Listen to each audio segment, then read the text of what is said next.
The couch was white and the room was loud, and I had been sitting in the corner of it for 20 minutes with a beer I wasn't drinking. Red plastic cups covered every flat surface in the house, and the bass was low enough that I could feel it coming up through the cushion into my back. It smelled like cheap beer and somebody's cologne and the last warm night of the summer. I had picked the corner seat because it was the easiest place to be invisible. Then she came across the room. Laura. She moved through the crowd without stopping to talk to anyone, and she didn't slow down when she got to me. She put one hand on my shoulder, and then she sat down on my lap like it was a seat that had been hers the entire time. Her hand slid up along the side of my neck. Her face came in close to mine, close enough that I felt her breath before I heard anything. "Pretend you're mine." 3 words, and I forgot how to breathe. The music was still going. People were still laughing behind us. Somebody dropped ice into a cup and I heard it clearly, and then I didn't hear any of it, because all of it went somewhere far away and left me sitting there with her weight on my legs and her hand on my neck. Her eyes went once toward the front door. I didn't turn to look. I put my hand on her back. There wasn't a decision in it, and I didn't want to move it. "My name is Matt Sullivan. I'm 30 years old. I'm a structural engineer, and I work at a firm called Harman & Pratt in Denver, Colorado. I spend most of my days looking at load calculations and steel connection details for buildings that people will walk through for the next 60 years without ever once thinking about the math holding the floor up under them. I like that about the job. Nobody notices the work when it's done right. I've been at Harman & Pratt for 3 years. Before that, I was at a smaller shop across town, and before that, I was married. Her name was Jess. We met young, we fell hard and fast, and we got married about a year after that, which was probably 2 years earlier than either of us should have. There wasn't a villain in it. There wasn't a fight that ended everything. We just slowly turned into 2 people who lived in the same apartment and made polite conversation about the electric bill. 2 years ago, we signed the papers, split the furniture, and I moved out on a Saturday with everything I owned in the back of a rented pickup. I don't hate Jess. I don't hate anybody. I just came out the other side of that having forgotten how to want anything. I got a place in Capitol Hill after that. 1 bedroom, 2nd floor, a window that looks down a hill toward the lights on Colfax. It's not much, but it's mine, and I made it into a routine pretty fast. Get up, go to work, come home, cook something for 1 person, put on a podcast so the apartment isn't silent, go to sleep, do it again. That was my life for 2 years, and if you had asked me during any of it, I would have told you I was fine. And I meant it. I really did think I was fine. Ben Harlow is on my team. He's 31. He's been there longer than I have, and he's the only person who kept dragging me out of that apartment. Ben has this way of showing up at my desk at 4:30 on a Friday and just standing there until I put my jacket on. He never asked me if I was doing okay after the divorce. He just kept including me. Looking back, that was probably smarter than asking. And then, there's Laura. Laura Briggs, 28. Project coordinator, 3rd floor.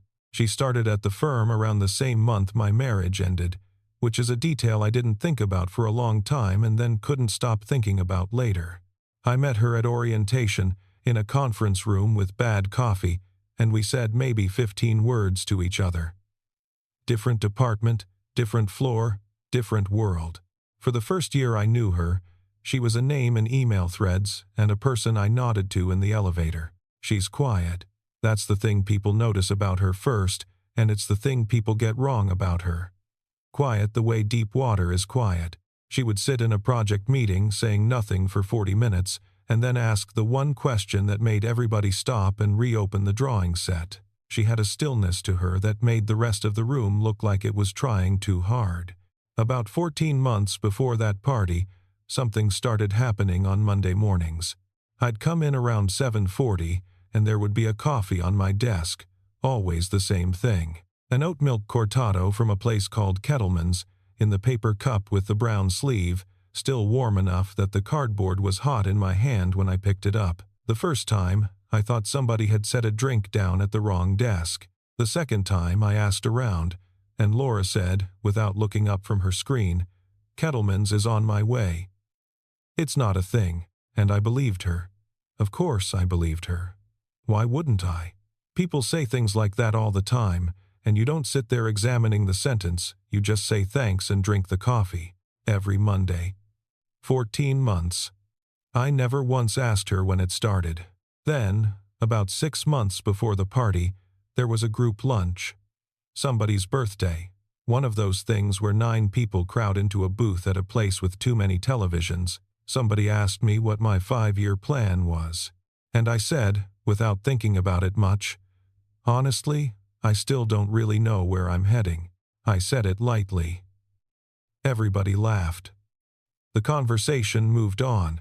Laura didn't say anything. I remember she was sitting across from me and she just looked at me for a second longer than the joke deserved, and then she looked back down at her plate. That afternoon she stopped by my desk on her way to the elevator and put something in my hand. It was a small silver compass keychain. Not a real compass, a little brass and silver thing about the size of a quarter, with a needle painted under a glass face, the kind of object that costs $11 and doesn't point anywhere. It was cold in my palm. "Just something I found," she said. And then she was gone down the hall before I could put a full sentence together. I clipped it onto my keys that night, and then, I swear to you, I forgot about it. It rode around in my pocket for 6 months, bumping against my thigh every time I walked, and I never thought about it once. One more thing you should know, because it matters later. Laura used to date a guy named Ryan Sutton, sales manager at a company across town, the kind of guy who is very good at the first 20 minutes of knowing him. They were together about a year, and they broke up 10 months before the party. I didn't know the details. I didn't ask. All I knew was that at some point she stopped mentioning him, and then it was like he had never existed at all. That was where everything stood on the night I sat down in the corner of that white couch. The party was at Greg Delaney's place out in Berkeley, one of those old brick bungalows with a deep backyard and a kitchen that was too small for the number of people trying to stand in it. It was the last week of August, warm, dry, the air still holding the heat of the afternoon. Greg had strung lights across the yard and put a cooler on the back steps, and by 9 o'clock there were maybe 40 people spread between the living room and the grass. I didn't want to go. I told Ben 3 separate times that I wasn't going. He showed up at my apartment anyway and stood in my doorway with his car keys in his hand until I got my shoes. So I went, and I did what I always do at those things. I found the edge of the room. There was a white sectional along the far wall, mostly out of the traffic path, and I took the corner of it with a beer and let the party happen in front of me. I'm not miserable at parties. I just run out of things to say faster than other people do. Laura got there before I did. I noticed her almost immediately, which should have told me something right then, but it didn't. She was standing near the kitchen doorway with a couple of women from the 3rd floor, laughing at something, holding a cup she wasn't drinking from. She looked good. She always looks good, in a way that has nothing to do with effort. A couple of times her eyes came across the room toward where I was sitting, and I told myself I was imagining it, because that's what I always told myself.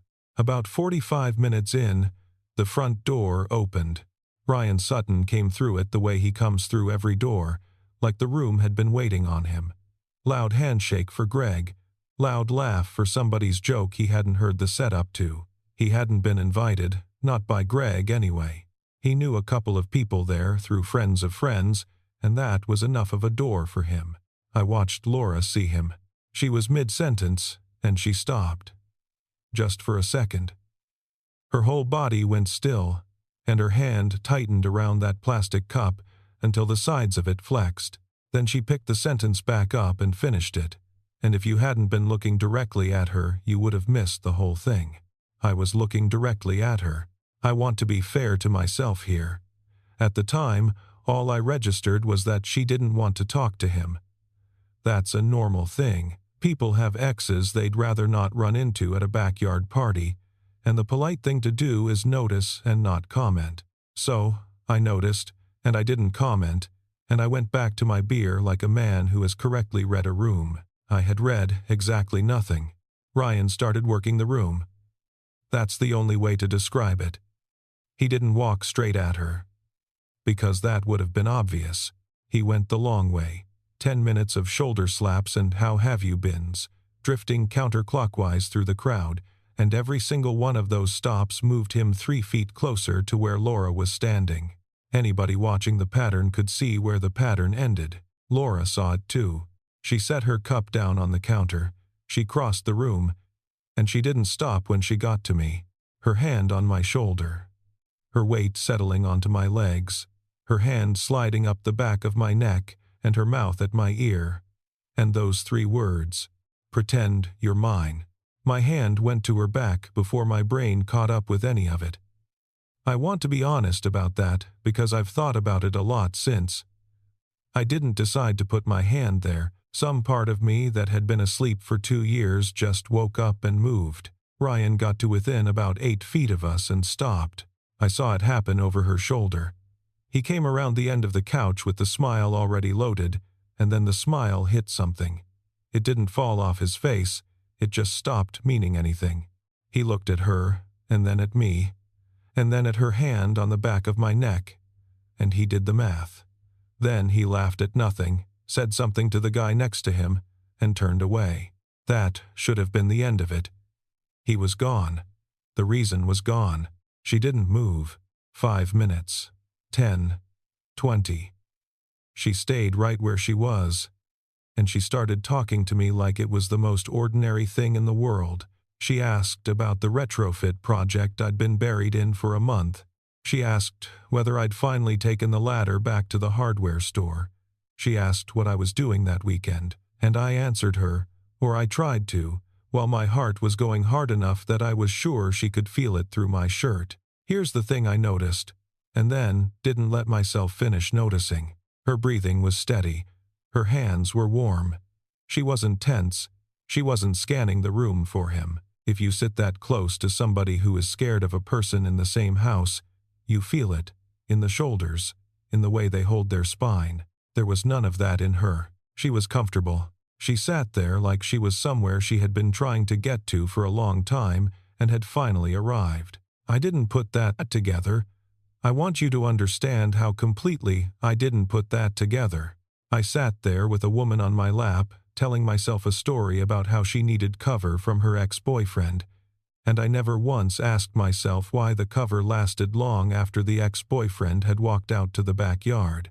Around midnight, people started leaving. She stood up.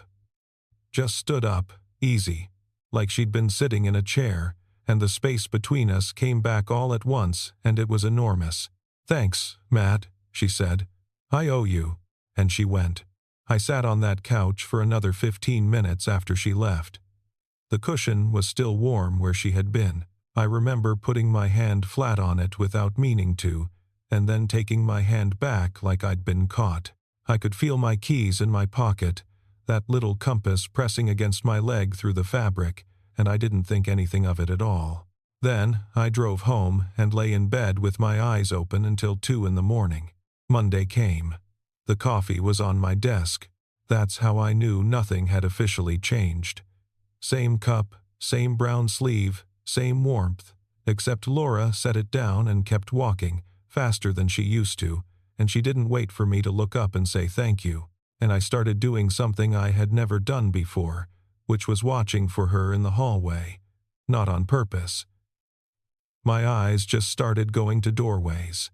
Ben asked me about it that week. "So what happened at Greg's?" Nothing happened. He looked at me for a second too long. He had that expression people get when they know the answer to the question they just asked, and they're deciding whether to be a decent friend or an honest one. Then he shrugged and went back to his monitor. The next 2 weeks were small. That's the only word for it. We kept running into each other, and every time, the running into lasted a little longer. The elevator, the pantry, the parking garage at 6:15. She'd ask about a connection detail she didn't need to ask about. I'd ask about a submittal deadline I could have looked up in 30 seconds. Neither one of us said a word about that couch. There was one afternoon in the elevator when it was just the two of us going down. 8 floors. Neither of us said anything the whole way. It wasn't awkward, which is the part that stayed with me. It was the kind of quiet you can only have with somebody you already know how to be quiet around. The doors opened on the lobby, and she said, "See you Monday," and I stood there in the elevator long enough that the doors started to close on me again. Week 4. The firm did a team dinner at a place downtown. Long table, low yellow light, too much bread. Nobody assigned seats. Laura sat down next to me.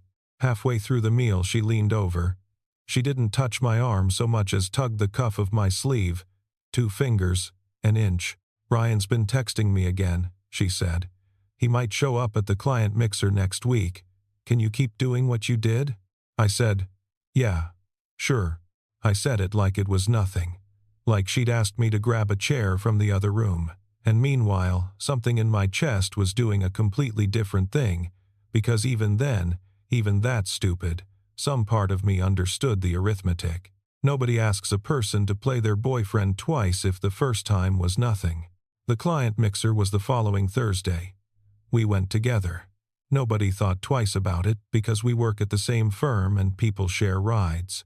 Ryan never showed. She stayed next to me the whole night anyway, closer than she needed to, shoulder against my arm every time she turned to say something.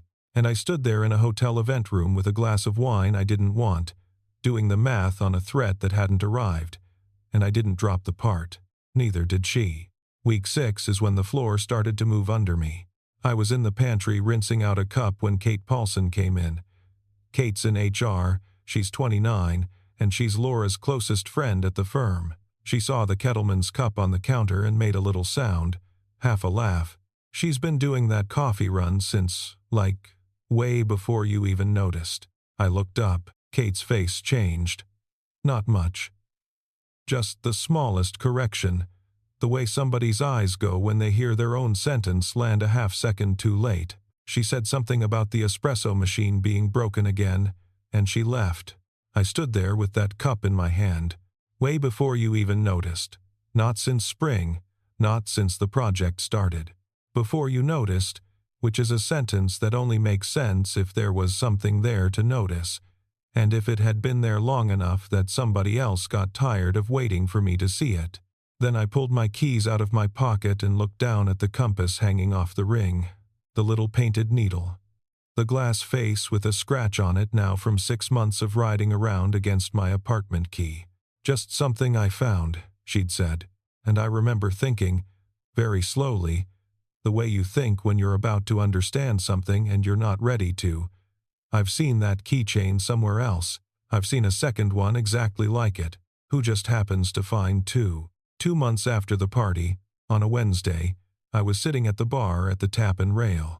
It's a narrow place 4 blocks from my apartment with a red neon sign in the window and about 11 bar stools, and I go. That night I had a beer and a basket of fries and my phone face down on the wood, and I was thinking about absolutely nothing. Then somebody pulled out the stool next to mine and sat down on it. He didn't ask if the seat was taken. He set his glass on the bar, turned about a quarter of the way toward me, and said, 'So, you and Laura.' I knew who he was before I looked. There aren't that many people who talk like that. I didn't answer him. I've found that not answering does more work than most people expect." Ryan smiled. He has a good smile, I'll give him that. The kind that photographs well and means nothing. "You really think that was spontaneous?" he said. "Her sitting on your lap in the middle of a party?" I kept my eyes on the bar. "Let me help you out," he said. "She's been talking about you to her friends for months.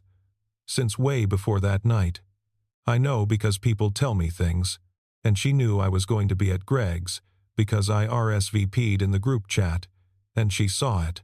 He turned his glass a half-turn on the wood. "She planned it, man, the whole thing. She used me as an excuse to get to you, and you sat there and let it happen and felt like a hero about it." The bartender came by. I shook my head. He moved down the bar. "Think about the rest of it," Ryan said. And he was warming up now, the way a guy does when he can tell he's landing. "The coffee. Every Monday, right? Like clockwork. And the keychain. Did she give you a keychain?" I didn't move. That was answer enough. He laughed once, short. "Yeah. She's running a playbook on you. That's not a girlfriend. That's a project. You're a project." I said. "You should go." "I dated her for a year," he said, "so I know how this works. She's quiet, sure. Everybody says that. Oh, Laura's so quiet. Laura's so genuine. Quiet people are the ones who plan the best, because nobody ever checks their work." He let that sit. He was in no hurry. That was the part that got under my skin more than anything he actually said, the fact that he wasn't angry. He'd come in with something he thought was worth more than yelling, and he was spending it slowly.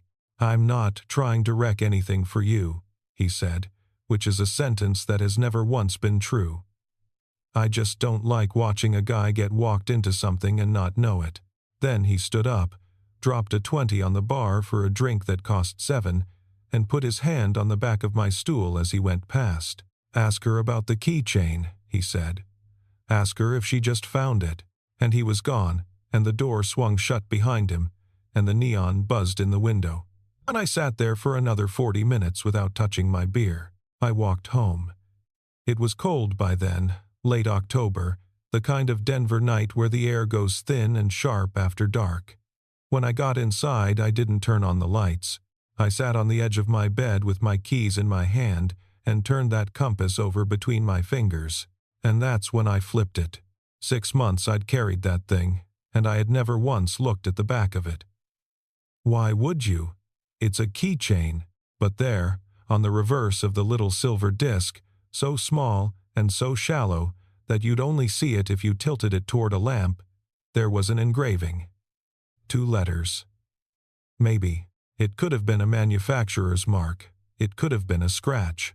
I sat there in the dark, tilting a piece of metal back and forth in a streetlight, and I could not make myself certain of what I was looking at. I held it up to the window instead. The streetlight outside my building throws a hard orange line across the wall around this time of night, and I turned that little disc in it until the surface caught, and for about a second I thought I saw it clean. Then the angle changed, and it was gone again. I could have turned on a lamp. There was a lamp 2 feet from my hand, and I did not turn it on, because some part of me had already decided it was safer not to know. I put the keys on the nightstand and went to sleep, and I'm not going to pretend I slept. The week after that, I changed. I didn't announce it. I didn't say anything to anyone. I just pulled back. The way I know how to do, quietly and completely. Monday morning, the coffee was on my desk. I left it there. I worked around it. At 11, I looked over and the steam was gone off the top of it, and by 2 it was a cold cup of coffee sitting on my desk like a thing I was being accused of, and I still didn't touch it, and I still didn't throw it away. I stopped sitting next to her in meetings. There's a way to do that which doesn't look like anything, where you just arrive a little early or a little late and there happens to be a chair on the other side of the table with your laptop already open on it. I got very good at that in about 4 days. She caught me in the hallway on Thursday. "Hey, everything okay?" "Yeah," I said. "Just busy." She looked at me. She didn't push. That's a thing about Laura that I understood better later than I should have. She doesn't chase, and she doesn't perform hurt, and she doesn't stand in a hallway making you explain yourself. She just said, "Okay," and she said it kindly, and she went back down the hall, and I listened to her footsteps get farther away and I did not go after her. But the coffee kept coming. That's the part I couldn't get around. Every single Monday. I was cold to her for 3 straight weeks, and there was never a Monday where that cup wasn't sitting on my desk when I walked in. Not once. She never mentioned it. She never made a face. She just kept setting it down and walking away, and I kept letting it go cold, and neither of us ever said a word about any of it. If she had stopped, I think I would have been relieved. That's an ugly thing to admit, but it's true. If the coffee had stopped, It would have proved Ryan right, and being right about something painful is easier than sitting in the middle of it. Instead, she just kept showing up, week after week, and every cup was a small, quiet argument against everything he'd told me, and I had no idea what to do with that. Ben found me in the parking garage on a Tuesday. He didn't lead into it. I said, "How do you know that?" Because he told 2 people at the mixer he was going to, and one of them told Greg. He leaned against the concrete pillar. What did he say? So I told him. All of it. The playbook. The project. The group chat. The keychain. Ben listened all the way to the end without interrupting, which is not something he's usually capable of. Then he was quiet for a while, long enough that a car went past us and up the ramp. "He's right about half of it," Ben said. "Laura likes you. That part's true. She's liked you for a long time." He shook his head. "But that's not a playbook, Matt. That's somebody who likes you and doesn't know how to say it. Those are 2 completely different things, and he knows it, and he said it the other way on purpose." I asked him how long he'd known. "A while." "And you never said anything?" "No," Ben said, "because it wasn't mine to say, and because if I'd told you, you'd have decided it was a favor she was doing you, and you'd have found some polite way to get out of the room. You know that's true." I did know that was true. I didn't say so. Here's where I have to be honest about what was actually happening inside me, because it wasn't confusion. It was something older and worse than that. If Laura had liked me from the beginning, then nothing I thought I knew was the shape I thought it was. The coffee wasn't convenience. The keychain wasn't a coincidence. And that night, on the couch, had nothing to do with Ryan Sutton at all, which should have been the best news I'd gotten in 2 years. Instead, my brain went somewhere else with it. It went, "So, what am I, then? Am I somebody she wanted? Or am I somebody she picked because I was standing right there, 30 years old and divorced and eating dinner alone every night, an easy person to be kind to? Because if you're looking for a man who won't ask hard questions about why you're being nice to him, I was a hell of a candidate. That's the trick Ryan pulled, and I have to hand it to him. It was clean. He didn't lie to me. He took something true and warm, and he handed it to me in the language of manipulation.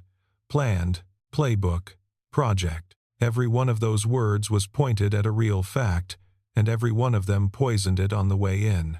And it worked, because of Jess. That's the whole reason it worked. I had already lived 4 years inside something that looked correct from the outside and was hollow all the way through. Nobody in that marriage was cruel. Nobody cheated. It just quietly wasn't real, and I didn't find out until the end. So when a guy sat down next to me at a bar and suggested that the good thing in my life might be a performance, I didn't have any defense against it. I'd been wrong that way before, and once you've been wrong that way, you stop trusting the evidence of good things. You learn to look at kindness the way an inspector looks at a beam that's already failed once somewhere else in the building. You don't see a beam. You see a thing that hasn't failed yet. I knew that about myself, even then, standing in that garage. Knowing it didn't help. That's the part nobody tells you about understanding your own patterns. You can name the thing you're doing while you're doing it and still not be able to stop. Laura adjusted. She stayed completely professional, and she gave me the distance I was so obviously asking for. No sitting close, no 2 fingers on my sleeve. When we passed in the hall, she said good morning like she says it to everyone. And every Monday, the coffee. Then, in the 2nd week of November, I almost walked past the thing that ended it. I was in the small conference room on 3, waiting for a client call to start.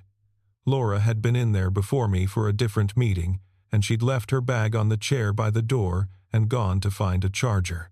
And hanging off the strap of that bag, on a little metal loop next to her keys, was a small silver compass, painted needle under a glass face, about the size of a quarter, the same one, exactly the same one. I had seen it before. That's what came back to me first, standing there. I'd seen it a dozen times, without ever once seeing it. On the table in a meeting, on her shoulder in the elevator, in the corner of my eye in the parking garage. It had been in the room with me for months. I looked at the door. Nobody was coming. I reached down and picked the bag strap up off the chair, and I felt like a man doing something he'd have to explain later. I stood there in an empty conference room with my hand halfway out, and I turned it over. There was an engraving on the back. 2 letters. Small and shallow and hard to see, unless you tilted it toward the light. The same 2 letters as mine. I didn't say anything about the conference room. I put her bag strap back exactly where it had been, and I sat down and I took the client call, and I got through it, and I could not have told you one single thing that was said on it. 3 days later, on a Friday, I came out of the building at 6 o'clock and she was standing next to my car. It was the middle of November by then. Denver in November gets dark before you're ready for it, and the parking lot behind our building is half open to the sky, so the cold comes straight down into it. My breath was going out in front of me in white. She was leaning against the concrete divider 2 spaces over with her hands in her pockets, and she wasn't looking at her phone, which is how I knew this wasn't an accident. Nobody waits without looking at their phone unless they've been rehearsing. "Can we talk?" Her voice was steady, but her hand came out of her pocket and closed around the strap of her bag and stayed there, tight, the whole time. I put my keys away and leaned back against the door of my car. "Go ahead." "I know Ryan came to see you," she said.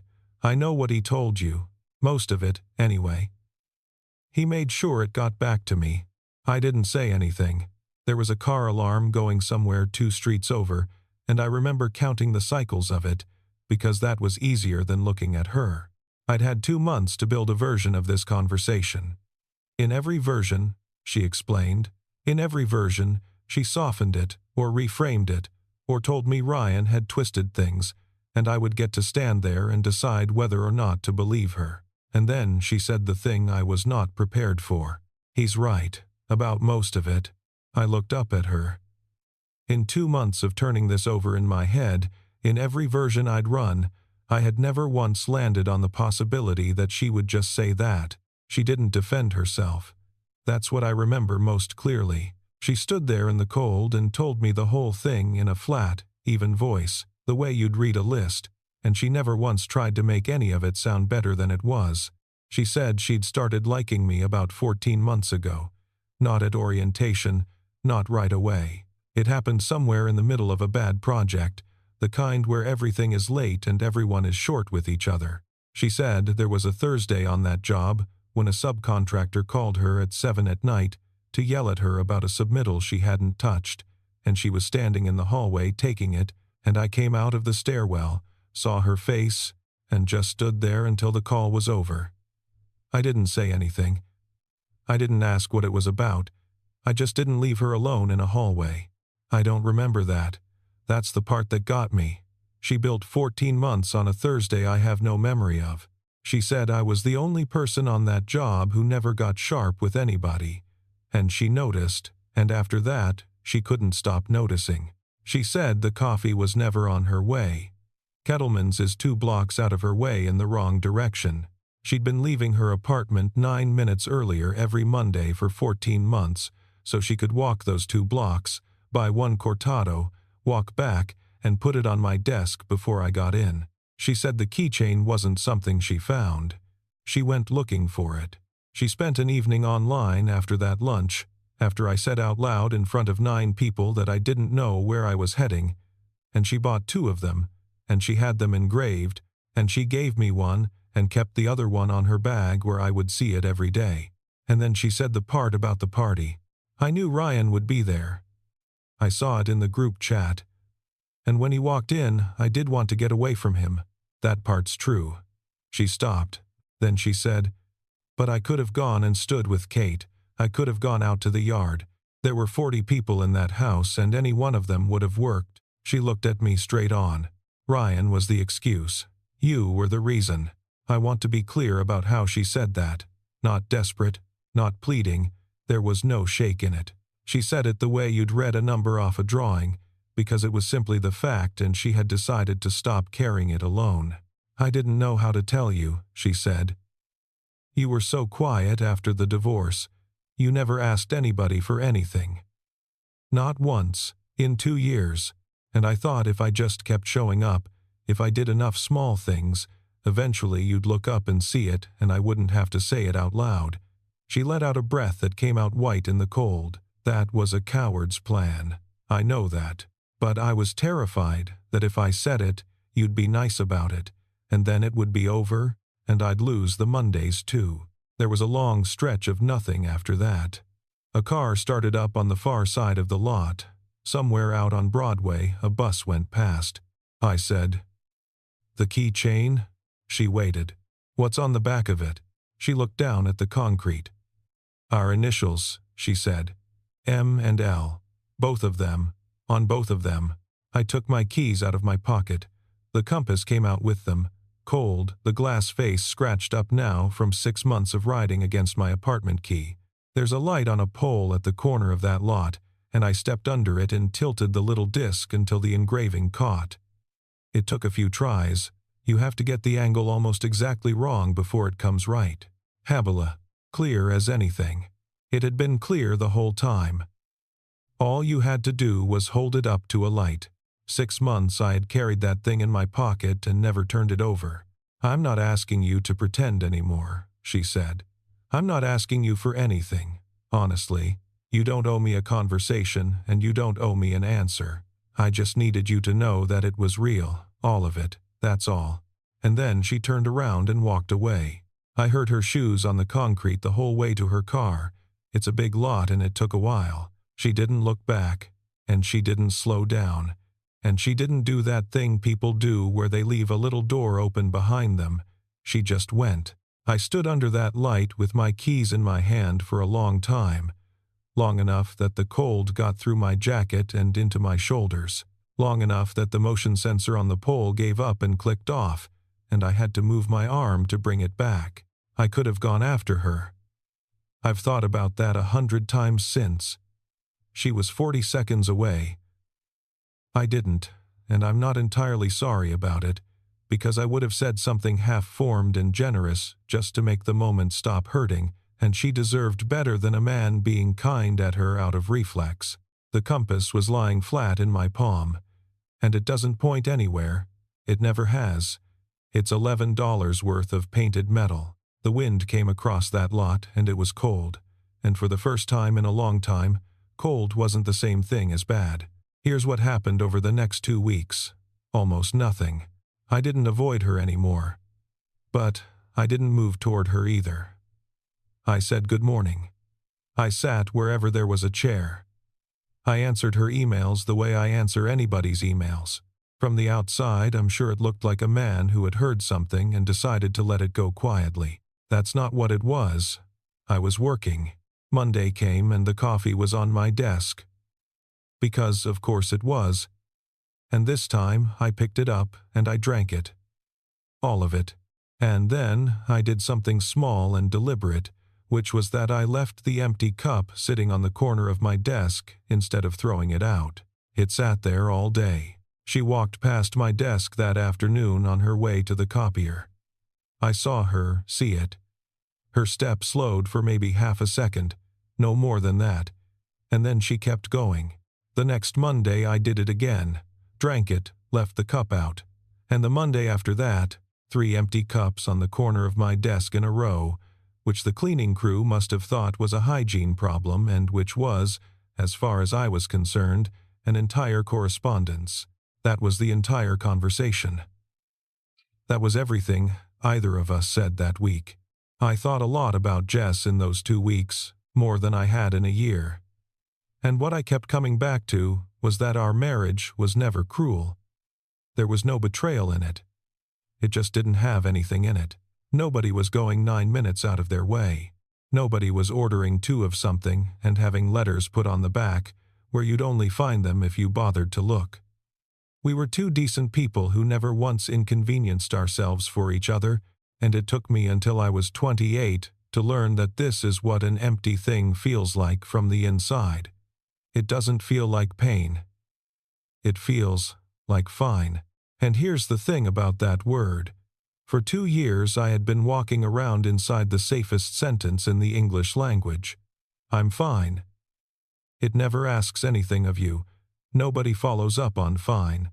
You can live in it for a very long time without noticing that you've stopped moving, the way you can sit in a cold room long enough that you forget rooms can be warm.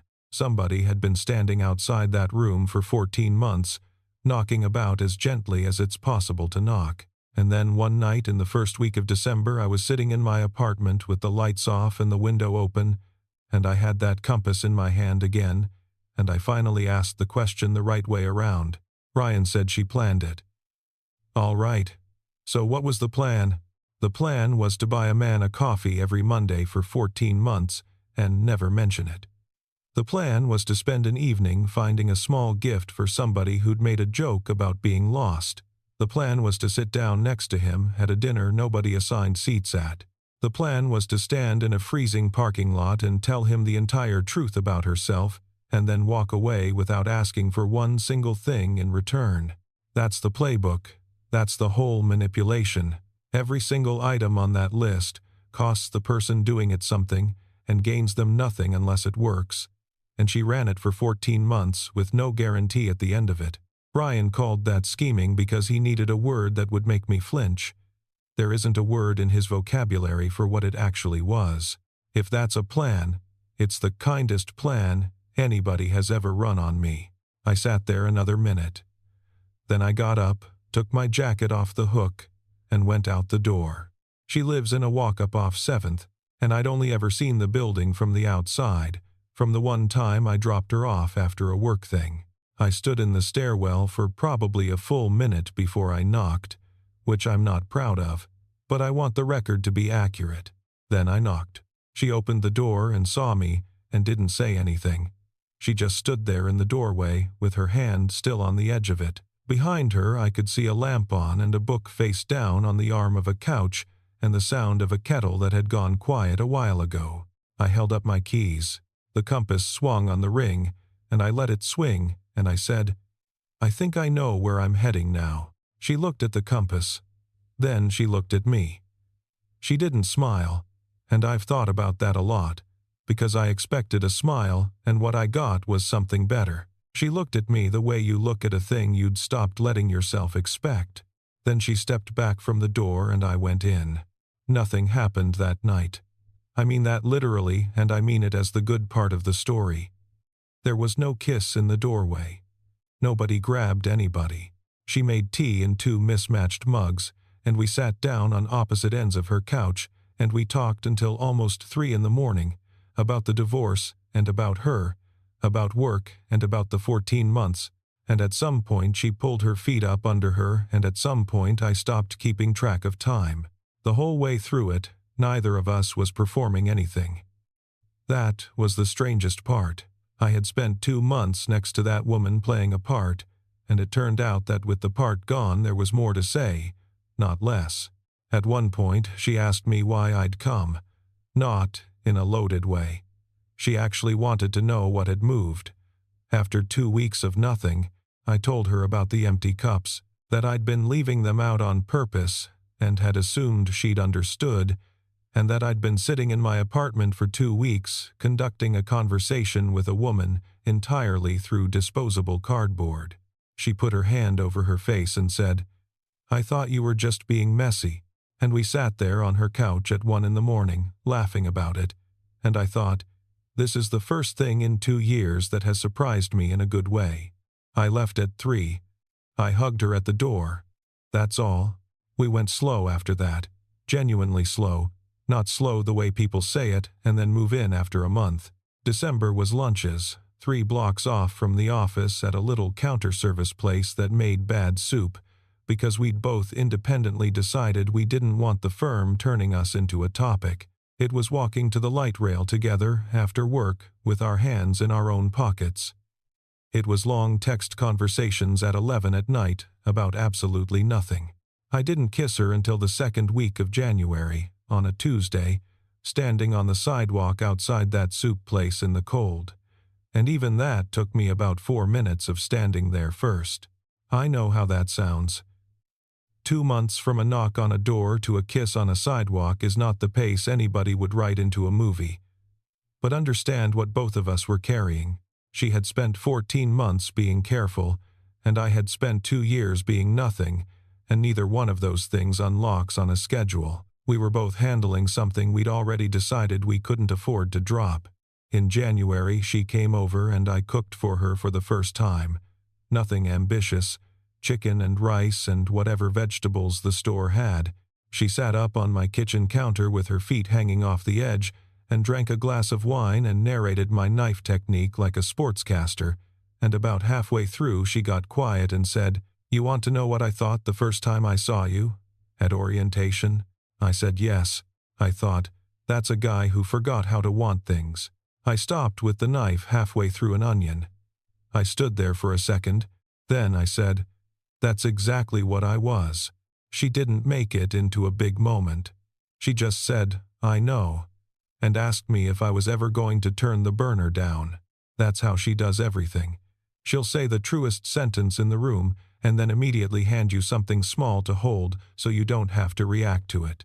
I've watched her do it to other people since, and every time I want to point at her and tell whoever it is what just happened to them.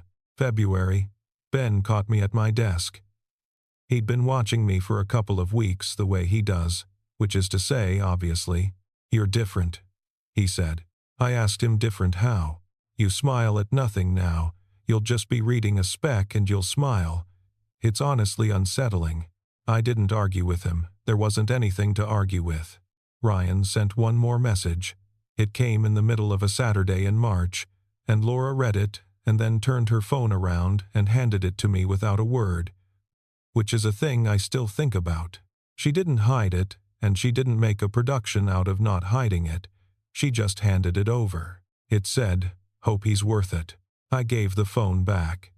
She deleted the message, and she didn't type anything, and she put the phone face down on the table and asked me if I wanted to go for a walk. That was the entire event. No argument, no long conversation about what he meant by it. She had spent a year of her life on that man, and she gave him about 9 seconds and a walk in the park. I've never seen anybody close a door that cleanly. I asked her later if it bothered her, getting that message. She thought about it and said no, and then said the thing that stayed with me, that the worst part of that whole relationship was how long it had taken her to believe she was allowed to want something quieter. In April, I asked her to move in. I did it badly.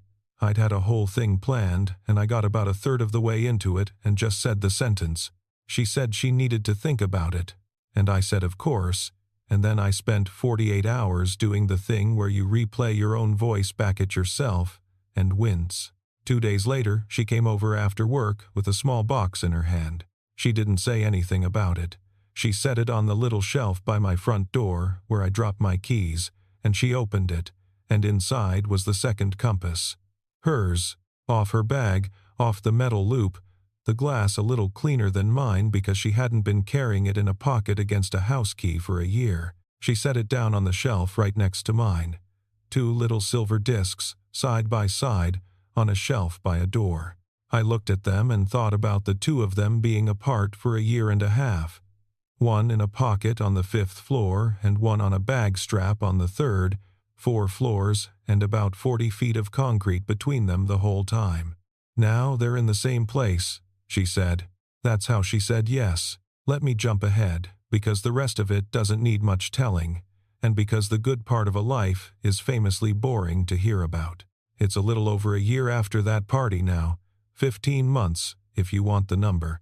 It's a Saturday morning in late November. Same apartment in Capitol Hill, same window looking down the hill toward Colfax, but the light comes into the room differently now, or I just look at it differently. I honestly can't tell you which.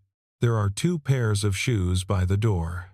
There are 2 mugs on the counter, and there are 2 small silver compasses on the shelf, and they've been sitting there long enough that I stopped seeing them months ago, which I've decided is the highest thing you can say about an object. Laura's on the couch reading with her feet pulled up. I make the coffee now. I learned how to make an oat milk cortado at home, which took me about 6 weeks and 1 ruined milk frother, and I carried one over and set it down on the table next to her. The apartment smells like coffee on Saturdays now, which it never did before, because a person cooking for one doesn't bother. That's the kind of thing nobody warns you about. It isn't the big moments that tell you your life changed. It's that the place you live smells different at 9 in the morning. She looked up at it, then at me. You finally learned, I said. Took me about 14 months. She laughed at that. And I stood there holding my own cup, thinking about it, really thinking about it, for maybe the 100th time. 14 months of Mondays. 14 months of leaving the apartment 9 minutes early. 14 months of walking 2 blocks the wrong direction in the snow and the rain and the August heat and setting down a paper cup and walking away without saying anything. 14 months of her not telling me and me not asking. We could have lost the whole thing to that. I want to be honest about it instead of making it sound charming. If Ryan Sutton had been a little smarter, or if she'd been a little less brave in that parking lot, or if I'd thrown out one of those cold cups instead of leaving it sitting there, we'd both be somewhere else right now, being fine. Some other things, quickly, so you have the whole picture. Ben got married that autumn to a woman he met at a climbing gym, and he made me stand up front and hold the rings, and then gave a toast in which he claimed full credit for my entire personal life, on the grounds that he once stood in my doorway with his car keys. He's not wrong, and he's never going to let it go.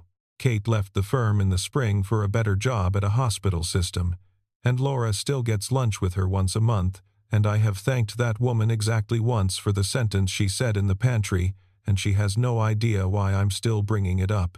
Ryan, I don't know. I don't know where he is, and I don't think about him, and it took me a while to notice that it happened. At work, nothing dramatic. Everybody knows. There was no announcement, no meeting with HR, no drama in the break room. She's still a project coordinator on the 3rd floor, and I'm still an engineer on the 5th, and the arrangement we've landed on is that on Monday mornings there are 2 coffees. I bring one down to her. She brings one up to me. We pass each other on the stairs about half the time.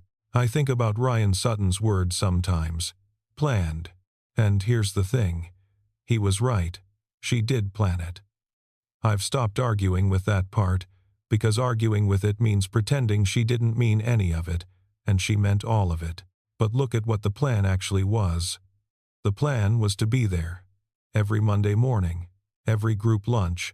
Every time I needed somebody in the room and had no idea that I needed somebody in the room. That was the entire strategy. Show up, over and over, for 14 months, for a man who never once asked her to. Ryan called that a playbook. I call it patience. The difference between the two is that a playbook has a stopping point. It has a move you make when it isn't working, and a move you make when you've decided the person isn't worth it anymore. Patience doesn't have those. Patience just keeps setting the cup down. I think about the 3 words, too. Pretend you're mine, she said, pretend. That's the word she reached for in the 2 seconds she had, standing in a crowded living room with her hand already on my shoulder. And I've had a long time to sit with it now, and I've come to the conclusion that there was nothing fake in that entire night. Not the hand on my neck, not the 20 minutes she stayed after the reason to stay had walked out to the backyard, not 1 second of it. The only false thing in that sentence was the word pretend. She put it in there because it was the only way she could say the rest of it out loud. And the compass. She told me she found it. But she didn't find it.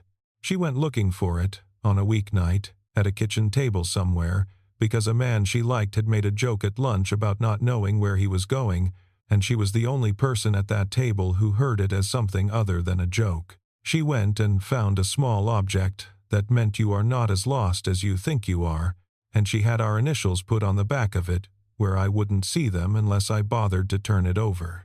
She gave me a compass before I knew I was lost, and I think about the divorce, and the 2 years after it, and the word I used the whole time. Fine. I was fine. I want to say this carefully, because I know somebody listening is living in that word right now.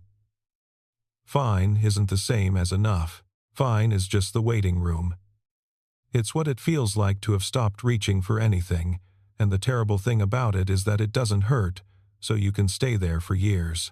I stayed there for 2, And I only got out because somebody was more patient than my silence was long. She said, pretend you're mine. And I did. I pretended for 2 months, and I did a pretty good job of it, right up until the night I stood under a light in a freezing parking lot and turned a piece of metal over in my hand. Because that's when I understood there had never been anything to pretend. I'd been hers since the first cortado. So, let me ask you 2 things before I go. Has anybody out there ever pretended something, and then realized somewhere in the middle of it that you had never been pretending at all? I'd honestly like to know I'm not the only one. And the second one, because Laura and I still disagree about this, do you think she should have just told me at the beginning? Walked up to my desk 14 months earlier and said it out loud? Or was the way she did it, slowly, one small thing at a time, every single week, actually the right way? She says she was a coward. I say she was the bravest person in the building. Tell me who's right. If any part of this hit something for you, do me a favor. Hit the like button, subscribe so you don't miss the next one, and leave me a comment down below with your answer. I read them. All of them. She never said I love you first. Not once, in 14 months. She said it in coffee, and in a keychain, and in 2 blocks in the wrong direction every Monday morning that I never knew she was walking. Take care of yourselves. And if there's somebody in your life who keeps showing up for no reason at all, go turn the thing over. Look at the back of it. It's been there the whole time.